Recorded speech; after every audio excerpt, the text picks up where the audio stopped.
Hi, my name is Melissa Allgaier, and this is my YouTube post on how I can use QR codes in my classroom.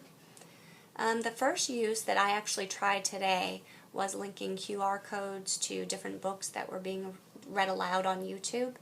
We're currently doing a bug unit, and we're also working on story retellings using beginning, middle, and end. So I found some insect stories and I made QR codes for them. I had 4 different QR codes to choose from.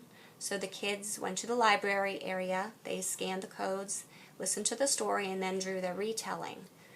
This worked very well because they had a choice over the story, and they were also able to do it independently while I was working with a small group. I would like to continue with this idea and make a QR code listening library for the kids.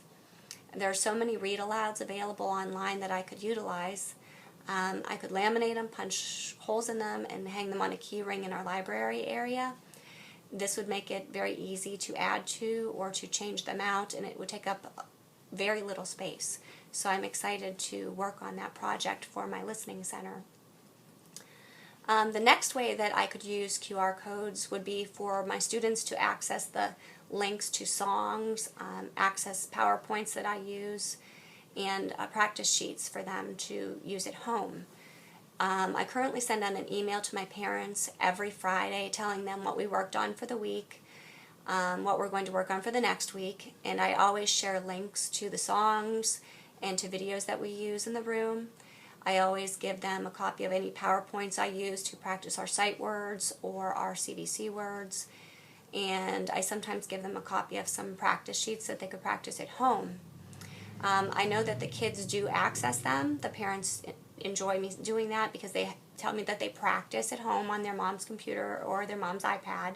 So I know that they're being utilized.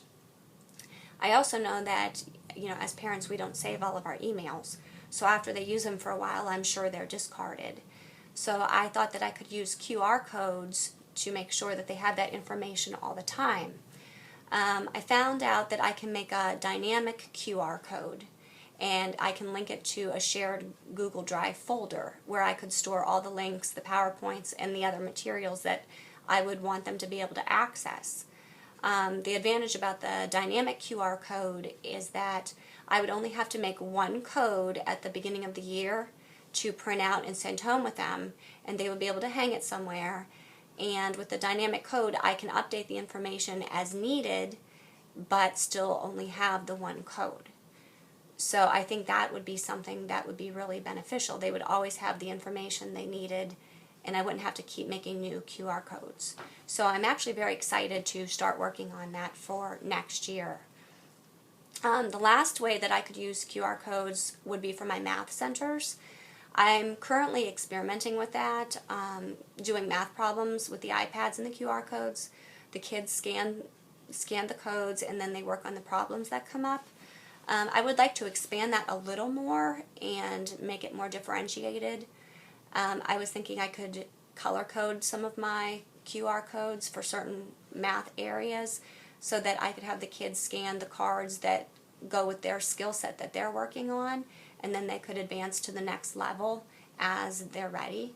So that's also another way that I could use those.